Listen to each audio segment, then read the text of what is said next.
Guys, begin.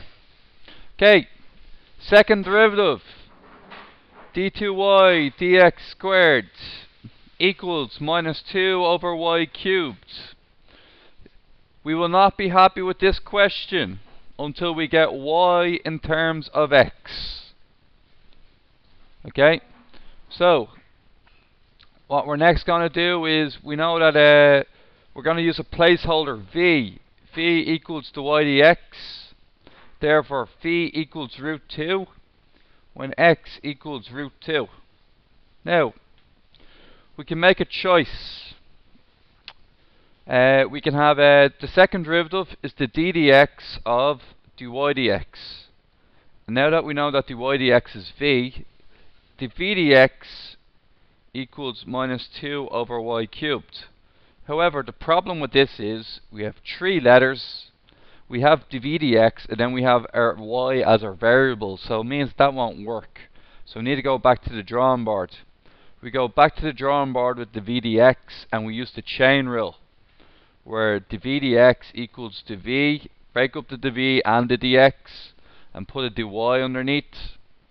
We know that dy dx is v, so it's phi dv dy. Phi times the v dy ends up to be minus 2 times y to the power minus 3. Everybody right with that? Using the indice rule for y3. Then you can cross multiply, and we get phi dv ends up to be minus 2 y minus 3 dy. Integrate both sides. What's the top integral here? V. The bottom integral? Root 2. Phi is root 2. Oh, wait a second. When y equals 1. So that's a 1. And that's a y. Now we're going to integrate these. So integrate phi, and we get phi squared over 2 from phi and root 2. Integrate the other one, we get minus 2 times the integral of, what's that going to be, y to the power minus 2. And then you divide it by the new power, which is minus 2 on the bottom, from y to 1. I'm going to work this minus 2 against this minus 2 here. So I'm going to get just y to the minus 2. Is that okay? Now you got y to minus 2, we're going to continue on. Phi squared over 2 minus root 2 squared over 2 equals y to the minus 2 minus bracket 1 to the minus 2. So phi squared over 2 minus 2 over 2 equals 1 over y squared minus 1. That's a minus 1 and that's a minus 1. They cancel each other. The phi squared ends up to be 2 over y squared. So what does that mean next, guys? We can square root both sides. Phi equals root 2 over y, or minus root 2 over y. Which one is it? And how do we know? Let's take these guys down. This is the information we know at the very beginning.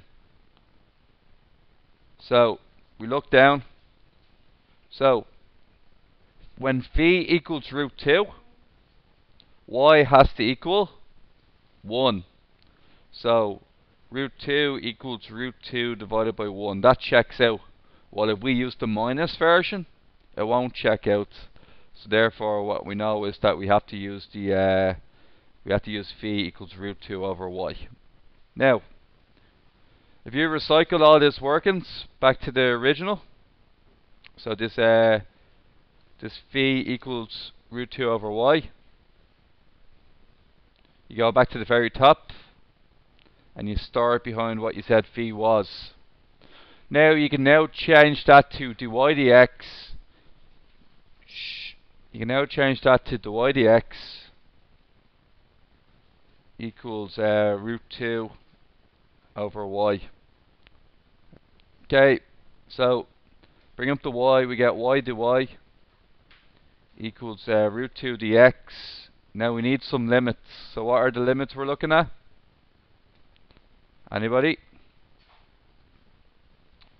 Lower limit of x. Find the value of y when x equals root 18. Alright guys, something important coming up. Something important coming up here, okay? Usually when we do this, we say y equals 1, x equals root 2. No bother. Then we say, oh, that must be y, and this must be x. But we're told that x equals root 18. So you can do it two ways. You can work it out normally, and then put the x equals root 18 at the end. Or you'd be well in your right to put in root 18 as the upper limit and work it out directly. It can work out both ways. So look, we'll keep everything the same. We'll put the x here. We'll work it out. Y squared over 2. Y squared over 2 from y to 1 equals root 2x from x to root 2.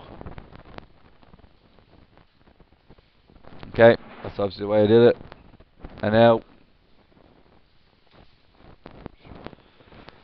y squared over 2 minus 1 squared over 2, which is a half. And then on the other side, root 2x minus root 2 times root 2. Obviously root 2 by root 2 being 2. Now, we're now going to get y squared over 2. I think we should put everything over 2. That might be easier. 2 root 2 over 2. 4 over 2. Cancel the 2's. So what we're going to get next is y squared equals 2 root 2x. That was a minus 4. The minus 4 has been joined by a plus 1, which makes it minus 3. Y therefore equals the square root of 2 root 2x minus 3. In question 7, what does it say the x value is? X equals root 18. If you reread it, find the value of y when x equals root 18. So our root 18 is going to go in there. So what we get is y equals what did I say it was? Root 18, was it? 2 root 2 root 18 minus 3. There, two of them combined are root 36. Root 36 is 6. 2 times 6 is 12. 12 minus 3 is root 9. Y therefore ends up to be plus or minus 3.